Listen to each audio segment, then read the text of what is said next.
చూసారు కదా, ఫర్టిలిటీ అంటేనే 49 అని అర్థం. ఇది ఇండియాస్ బెస్ట్ ఫర్టిలిటీ హాస్పిటల్. 49 అంటే సంతానం, 49 అంటే సంతోషం. 39 ఆంధ్రప్రదేశ్, తెలంగాణ. సార్ ఇప్పుడు గుడుంబ శంకరు సినిమా సక్సెస్ ఆ ఫెయిల్యూరా sir? Talk wise first day వచ్చేటప్పటికి ఫ్యాన్స్కి నచ్చలా. ఫ్యాన్స్ నచ్చుంటే ఆ రోజులో 25 crores చేసినాం, ఇంకో ఖుషి అవును. ఫ్యాన్స్కి ఎందుకు నచ్చలేదు? ఫ్యాన్స్కి ఎందుకు నచ్చలేదు అంటే గుడుంబ శంకర్ అని టైటిల్ పెట్టి వాళ్ళు కామెడీ ఫీలింగ్ ఇచ్చామన్న ఫీలింగ్ వచ్చింది. వాళ్ళు ఏదో భాషా లెవెల్కి ఊహించుకున్నారు. ఆ డిసప్పాయింట్మెంట్ ఫస్ట్ డే అగ్రెసివ్గా బయటకు వచ్చింది. ఇదేంటి జానీ 2 ఇది ఎలాగని.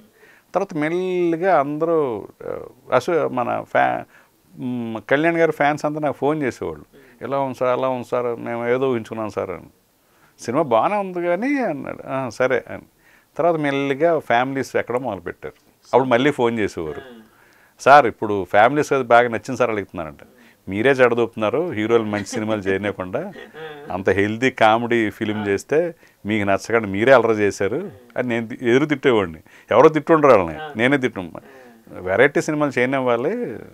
కళ్యాణ్ గారికి చాలా నావల్ సినిమాలు చేయాలని ఉంటుంది, ఇమేజ్ చట్టంలో కూర్చోబెట్టి మీరు చేయకుండా చేస్తున్నారు అని. అది నాకు తెలిసి 16 చేసింది ఆ రోజుల్లో.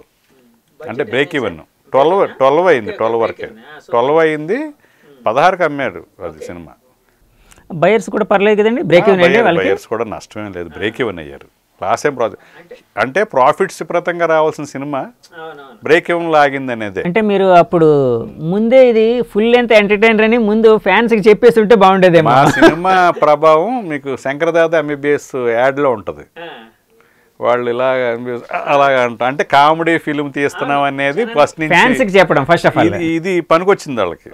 శంకరదాదా MBBS పబ్లిసిటీలో ఇది కామెడీ ఫిల్మ్ అని చెప్పాలి అనేది పనికొచ్చింది. మనం గుడుంబ శంకర్ దేవుడికి అది మాస్ టైటిల్ కదా, అలా కొంచెం మిస్లీడ్ అయ్యి వాళ్ళు డిసప్పాయింట్ అవటం వల్ల చూస్తూ ఉంటే భలే హిలేరియస్గా ఉంటుంది సార్. ఇప్పటికీ అంతమంది కల్ట్ ఫ్యాన్స్ ఉన్నారు దానికి గుడుంబ శంకర్. నాకు NRS విపరీతంగా మేము వచ్చేటప్పుడు గుడుంబ శంకర్ DVD తెచ్చుకున్నాం కూడా. బోర్ ఫీల్ అయినప్పుడు అది చూస్తాం విపరీతంగా. ఫేస్బుక్లో నాకు మెసెంజర్లో పెడుతుంటారు, మీరు గుడుంబ శంకర్ డైరెక్టర్ కదా, నేను తీసుకొచ్చిన ఇండియా నుంచి తీసుకొచ్చిన DVDలో గుడుంబ శంకర్ ఒకటి నా ఊరు పెట్టినప్పుడు చూస్తారు. ఇంతమంది ఉన్నారు. తర్వాత అతడు త్రివిక్రమ్ చేసిన అతడు, గుడుంబ శంకరు, ఆ రెండు వచ్చినంత TRP రేటింగ్ టీవీలో వచ్చినప్పుడు. అవును నిజమండి, ఆ రెండింటికి వచ్చిన TRP రేటింగ్ దేనికి రాలేదు. అది థియేటర్లో పెద్దగా పే చేయలేదు. అది వెల్మేడ్ ఫిల్మ్ అని పేరు వచ్చింది అప్పట్లో.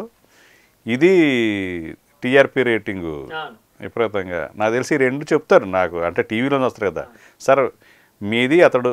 నాకు తెలిసి ఇప్పుడు దాకా అంతమంది ప్రేక్షకులు వేరే సినిమా చూసుంటారు అని చెప్తుంటారు సార్. అందులోని ఆ బ్యాగీ ప్యాంట్ ఉంది కదండి పవన్ కళ్యాణ్ గారిది, ప్యాంట్ మీద ప్యాంట్, అది ఐడియా ఎవరిది సార్?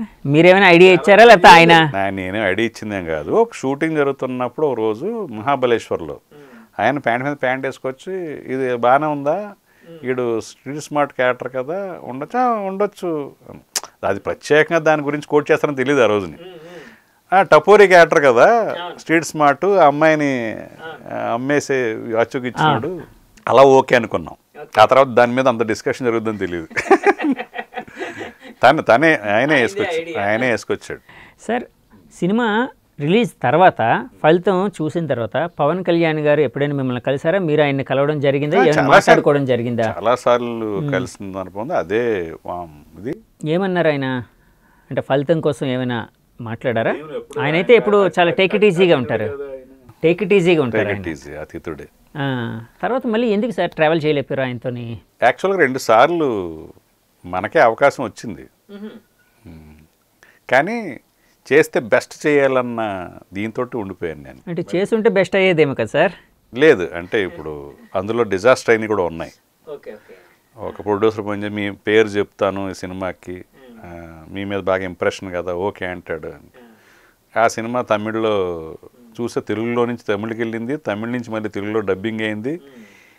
దీన్ని మళ్ళీ మూట కట్టుకోవాలా మనం, నా రిజల్ట్ అర్థమవుతుంది దాన్ని, ఇది వద్దులే అని వేరే ప్రాజెక్టు చేద్దాం అన్నట్టుగా చెప్పా అప్పుడు. అలా కొన్ని సందర్భాల్లో అంటే దీనివల్ల మళ్ళీ మనకి ఏమి మైలేజ్ రాదు, మళ్ళీ గౌరవం పెరగదు, మంచి సినిమా చేసాం మళ్ళీ అని చేస్తే ఆయనతోటి గుడుంబ శంకర్ మించి సినిమా చెయ్యాలి. అది అంతకన్నా మించి అవ్వదు అన్నప్పుడు మనం ఎందుకు చేస్తాం? ఇప్పుడు ఆ సినిమా చేసిన డైరెక్టర్ ఖాళీగా ఉన్నాడు. ఇప్పుడు నేను ఏదైతే వద్దనుకున్నానో ఆ డైరెక్టర్ ఖాళీగా ఉన్నాడు. అది ఆ రిజల్ట్ నాకు అలాగే వచ్చేది కదా. మీరు అదర్ దెన్ పవన్ కళ్యాణ్ గారు ఇంకా వేరే హీరోలతో ఎందుకు వర్క్ చేయలేదు? పెద్ద హీరోలతో అంటే మాస్ ఇమేజ్ ఉండే వాళ్ళతో వచ్చినాయి. గుడుంబ శంకర్ అప్పుడు పెద్ద హీరోలతో వచ్చినాయి. వాళ్ళ యాటిట్యూడ్లు, వాళ్ళ స్పాట్లో బిహేవ్ చేసే విధానాలు. నాకు కూడా కొంచెం షార్ట్ టెంపర్ ఉంటుంది. షార్ట్ టెంపర్ అంటే ఎవరినో ఒకడు కొడుతున్నాడు అనుకో స్పాట్లో, మనం ఊరుకోదు. ఎందుకు కొడుతున్నారు, కరెక్ట్ కాదు కదా అంటాం.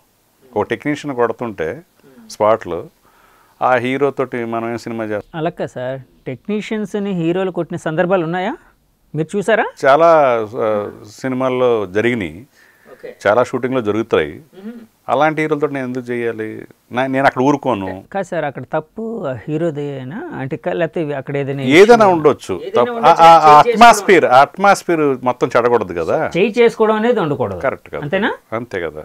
ఫ్రీక్వెంట్గా జరుగుతుంది అనుకో. అలాంటప్పుడు నేను అది ఒక హీరో 12 గంటలకు వస్తాడు, నేను 7 గంటలకు వచ్చి షార్ట్ తీస్తాను, ఎప్పటికీ తీయలేను సినిమా అనేవాడిని. అంటే హీరోలు మేము వెతుక్కోవాలి ఇప్పుడు మీరు చెప్పిన దాన్ని అలా అని కాదు. నేను నాకు వచ్చినవి చెప్తున్నా. సరదాగా అంటే నేను ఏ హీరో దగ్గరికి వెళ్ళి ట్రై చేసింది లేదు. కళ్యాణ్ గారికి నా మీద ఇంట్రెస్ట్ ఉంది, ఇది చేద్దామని. ఆయన కూడా నేను మిమ్మల్ని పిలుద్దాం అనుకుంటున్నాను అన్నంత ఇదిగా ఫ్రీక్వెన్సీ టూర్ అయింది కాబట్టి. శ్రీకాంత్ తను నా సినిమా చేయాలి, నువ్వు నా సినిమాతో డైరెక్టర్ అవ్వాలని అతని విషయం. ప్రేమ కోసం చేసిన ఫోటో చూడండి, మీతో సినిమా ఎవరైనా పర్లేదని వచ్చిన వాళ్ళే. విజయరామరాజు శ్రీహరి పిలిచి ఇచ్చింది చేయాలి సినిమా, మనకున్న ఫ్రెండ్షిప్ తోటి. పునీత్ రాజ్ కుమార్ మీకు కన్నడ వచ్చు కాబట్టి ఇక్కడ కన్నడలో పుట్టి పెరిగారు, నాతో సినిమా చేయకపోతే ఎలాగంటే అతనితో చేసి. పునీత్ గారు మీ సినిమాలు చూసారండి అంతకుముందు? హలో ఐ లవ్ యూ ఇంకే అవన్నీ చూసారు? చూసాడు. నాకు కన్నడ వచ్చని తెలుసు, గంగావతి అని తెలుసు. ఎంత కన్నడ వచ్చినా అది నచ్చకపోతే ఇవ్వరు కదండి. చూసాడు. సో ఆ ఇన్ఫ్లుయెన్స్ అనేది ఉంది ఆయన మీద ఉంది. పైగా అంతకన్నా మించి నేను పవన్ కళ్యాణ్తో సినిమా చేస్తున్నాం, కన్నడ వచ్చాడు డైరెక్టర్కి. నేను అడిగితే కన్నడలో నాతో సినిమా చేస్తాడు కదా, నేను ఓన్ ఫిల్మ్ అయితే చేస్తాను ఇమ్మీడియట్గా.